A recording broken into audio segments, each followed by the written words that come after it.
Good morning, gentlemen.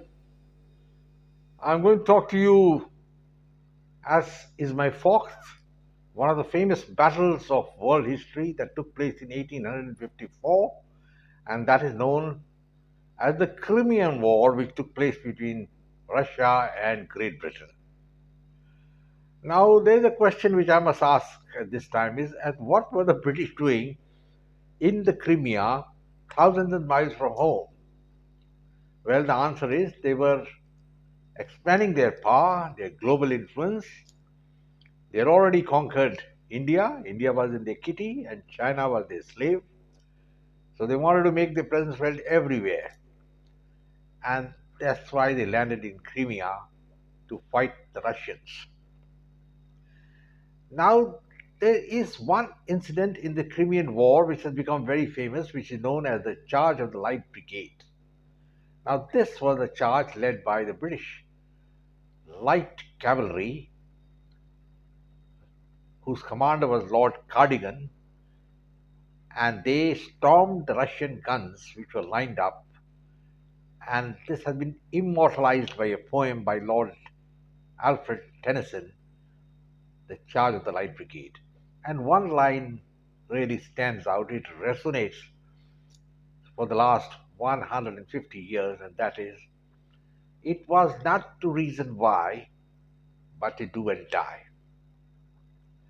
These are glorious words, but we'll have to understand whether this real battle was that glorious or not that glorious. Let's look at it. The Russians, in the battle at Balklova, close to the city of Sevastopol, had lined up an array of guns, and they were facing the British army. Now, the light cavalry in 1850s was one of the most potent weapons of the army, and it remained a potent weapon till the First World War in 1915, when the last cavalry charge at Nauvoo took place. There wasn't any cavalry charge after that. Cavalry charge meant horses and men fighting with sabers. It required elite troops to mount these offensives with the cavalry. Well, once the British were facing the Russian guns opened up, and they were very accurate, and they were taking a heavy toll of the British soldiers. So the commander of the British force said, "We must do something about it." But nobody exactly knows who gave an order for the light cavalry to attack the Russian guns. So the decision was taken. We do not know who, but Lord Cardigan, the seventh Earl of Cardigan, was given the charge of the battle, and he led the troops. Very brave man, but there are a lot of questionable actions by him. Once the order was given, the British cavalry, which was one of the main forces which they used even in the Indian Mutiny in 1857 and other battles, and they used the sabers, the curved swords, which they had copied from the Arabs, and they went into battle against the Russians. They began to move en masse. 670 horsemen on with sabers began to move toward the Russian guns. The Russians saw them coming, and they opened fire. And many of the comrades of the British began to fall side by side. The horses were hit and died, some were maimed.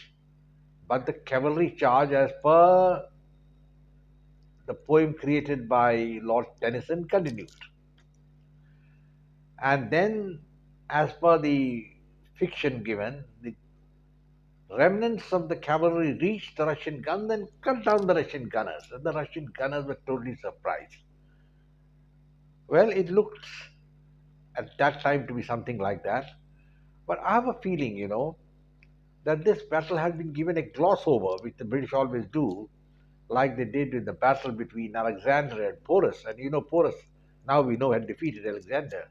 But the British made it like The British historians made it like Alexander won a great victory and he was a magnanimous victor and he gave away a lot of lands to poorest and all that, which is a lot of BS.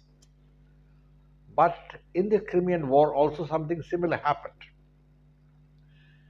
This doesn't deny anything about the bravery of the British cavalrymen who advanced en masse, 670 of them on horses, to storm the guns.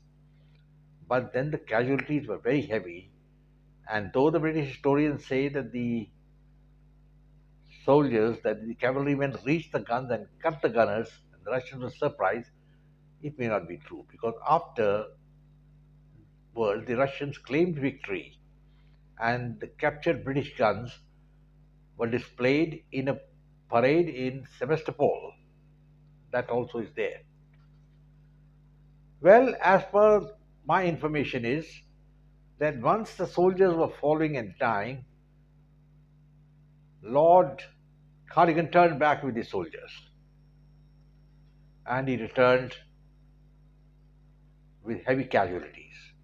Now, I'll give you an idea. Out of 670 soldiers, almost 120 were killed outright, another 160 to 180 were badly injured or maimed, and 375 horses were maimed or killed. So it was almost a casualty figure of 50%, and that's a very high figure. Now, if you look at what actually happened was, Lord Cardigan went back to England. He was made into a big hero, got a lot of honor. He was being featured in various parties as the man who won the glory for the British Army. But actually, it's not really something that true. Because if you delve in deeper, you will realize that something else happened also. But at the same time, one must say that the British charge was very, very brave. That is one. And secondly, at this stage, we do not know who was the man who gave the order for the charge. The final order, who gave it? Was it Lord Howe, the commander? Cardigan? Who was it? Cardigan was given command, yes. But nobody knows it. So the charge, the order just percolated down because at that time there was a lot of confusion, with the Russian guns firing away on the British soldiers and soldiers getting killed. So the charge was required, and probably to a limit it did serve a purpose. But the casualties were very heavy. Now, what exactly happened, I personally feel, is that when the British cavalry was advancing, they failed this fusillade of Russian guns and they turned back. That is a crucial issue. With heavy casualties, I do not understand, and I think there is no evidence to suggest that they reached the Russian guns. There is no evidence of that. And they turned away, but there is some contrary evidence which comes up. Once Lord Cardigan had gone to England and been defeated, there were rumors all around that he had retreated from the front, without rallying the survivors for a reassault or to come back. That he just ran away with his life. So he sued the ID camp of the commander. I will give you his name. You can see it on the screen. It will come. And he said, what this man is talking is nonsense. But the very fact that a British ID camp who was present there has made this comment and had to be sued in court shows that everything is not there honky dory in the battle. So the chances are, gentlemen, that the British fought very bravely. It's a wonderful charge, and definitely Lord Tennyson deserves credit for a wonderful poem which I read it, and I've read it even now tens of times. And this poem and the one by Rudyard Kipling, in which he wrote that famous poem, If, have been two of the facets of my life.